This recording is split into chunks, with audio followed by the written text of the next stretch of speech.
Ipinaliwanag ni Pedro ang kaniyang ginawa. Nabalitaan ng mga apostol at ng mga kapatid sa Judea na ang mga hindi Hudyo ay tumanggap din ng salita ng Diyos. Kaya pagbalik ni Pedro sa Jerusalem, sinalungat siya ng mga kapatid na Hudyo na naniniwalang ang mga hindi Hudyo ay kinakailangang magpatuli muna bago maging kaanib nila. Sinabi nila kay Pedro, "Ikaw ay isang Hudyo. Bakit ka nakituloy at nakikain sa bahay ng mga hindi Hudyo na hindi tuli?" Kaya ipinaliwanag ni Pedro sa kanila ang buong pangyayari mula sa simula. Sinabi niya, "Habang nananalangin ako sa lungsod ng Joppa, may ipinakita sa akin ng Diyos.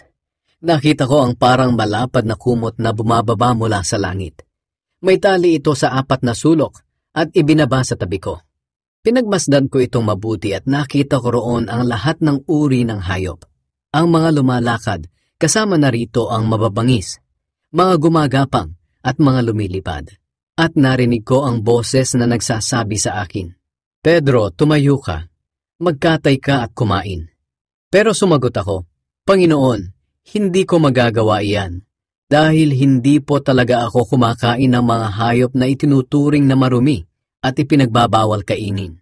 Pagkatapos muling nagsalita ang tinig mula sa langit, 'Huwag mong ituring na marumi ang kahit na anong bagay na nilinis na ng Diyos.'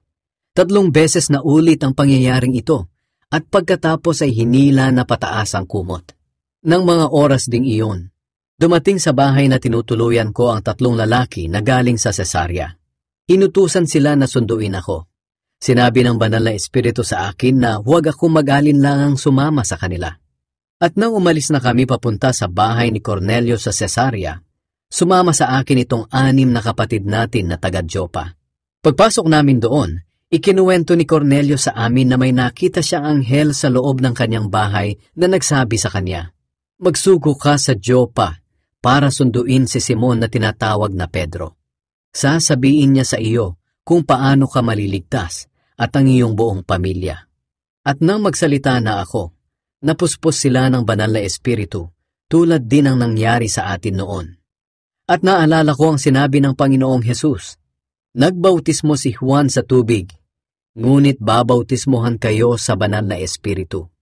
Kaya ang nangyari sa kanila ay nagpapatunay na ang ibinigay ng Diyos sa ating mga Hudyo nang sumampalataya tayo sa Panginoong Hesukristo ay ibinigay din niya sa mga hindi Hudyo. At kung ganoon ang gusto ng Diyos, sino ba ako para hadlangan siya? Nang marinig ito ng mga kapatid na Hudyo, hindi na nila binatikos si Pedro. Sa halip ay nagpuri sila sa Diyos. Sinabi nila, "Kung ganoon, ibinigay din ng Diyos sa mga hindi Hudyo ang pagkakataon na magsisi para matanggap nila ang buhay na walang hanggan."